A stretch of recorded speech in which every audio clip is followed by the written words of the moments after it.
Notre réflexion sur la valeur ou les valeurs, en se disant que c'est un mot qui est facilement pluriel, il y a bien sûr les attentes clients, il y a les attentes du personnel qui vont être le moteur de la création de valeur pour le client, il y a la création de valeur pour l'entreprise qui pourra réinvestir pour... C'est donc une création de vie pour l'entreprise et pour moi-même, puisque c'est le sentiment d'utilité de créer quelque chose. Et donc, la conclusion, c'était que la valeur est un terme de réflexion collective qui ne se limite pas à dire la valeur c'est ci, c'est ça, c'est ça. Donc, quelles sont les pistes par rapport à la création de valeur? Donc, la première chose, c'est de chercher ce qu'est la valeur pour nos partenaires,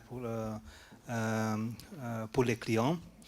Donc, pas forcément demander, mais essayer de deviner ce qui peut être cette force de vie à apporter.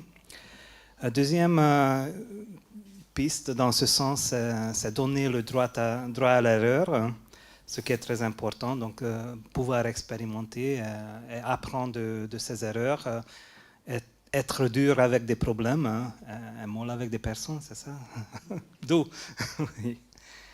Et, communiquer pour sortir des silos, de se comprendre. Et la dernière chose qu'on a notée, c'est de prendre le temps pour discuter, pour réfléchir, pour pouvoir prendre la bonne décision au bon moment. Réflexion. Donc en fait, pour créer de la valeur, il faut partir du client, de ses besoins, entre autres de ses réclamations, des problèmes qu'il rencontre. Donc il faut aller à la cause racine des problèmes, pour les résoudre, forcément. Mais pour ça, il faut des conditions. Donc les conditions, c'est être au plus près de sa singularité, être soi.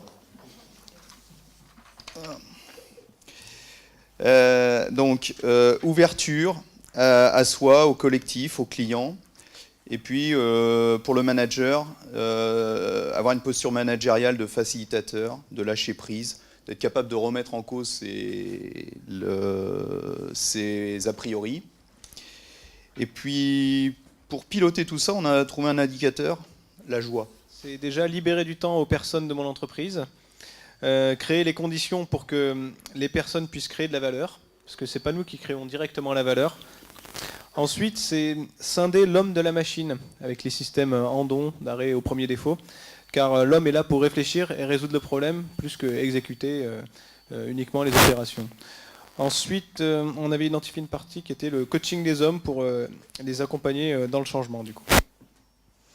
Alors les pistes, il y avait une grosse piste autour d'améliorer la qualité de vie au travail, et ça veut dire plutôt libérer la parole, donner le droit à l'erreur, créer des cercles de discussion, donner la possibilité aux gens d'être impliqués, de contribuer aux projets, aux idées.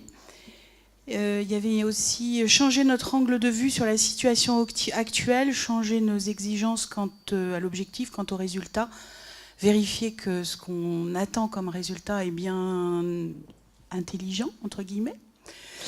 Et voilà.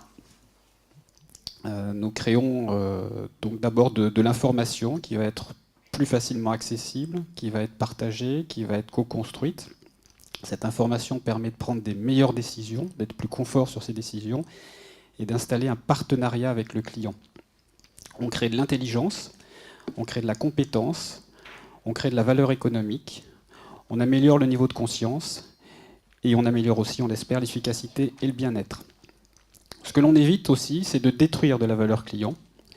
Et les nouvelles pistes sur lesquelles on va chercher de la création de valeur sont les pistes qui concernent des attentes clients ou collaborateurs qui seraient encore insatisfaites et qu'on peut aller chercher, par exemple, sur les efforts clients qu'on demande aujourd'hui de faire aux clients ou qu'on va demander aux collaborateurs de faire à sa place et qui vont faire d'eux malheureux. On nous a parlé de la sécurité, en fait, vis-à-vis de clients internes. On crée de la sécurité en leur permettant de travailler de manière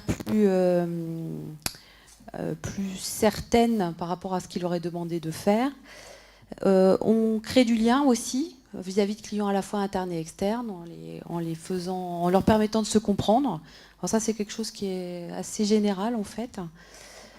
quelles que soient d'ailleurs les situations connues entre différents métiers, différentes cultures. On a abordé plusieurs thèmes.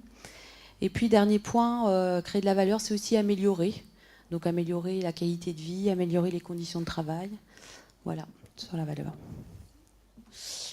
Les pistes sur lesquelles s'appuyer. Donc, on a dit qu'on allait d'abord s'appuyer sur les hommes et sur le groupe. Qu'il était nécessaire de prendre le temps et de faire les choses pas à pas. Ne pas avoir peur de l'échec. Savoir également mobiliser les acteurs sur ce qui les motive, ça nous semblait important pour pouvoir derrière relier et lier les équipes autour d'un projet et permettre aussi la diffusion de bonnes pratiques derrière. Qu'il était important de maintenir le rythme et d'aller voir sur le terrain comment ça se passe. Nous, on crée de la prise de conscience, une dynamique collective et diffuser une culture, comme diffuser de la sécurité, garantir de la sécurité et une qualité relationnelle. Au pire de la connaissance et au mieux de la compétence. Tout ça dans la fluidité, donc le relationnel et la diffusion de l'information et dans la transparence. Et je vois qu'on a tous le pour qui a été assez flou, donc beaucoup d'organisations, parce qu'on est pas mal de fonctions support.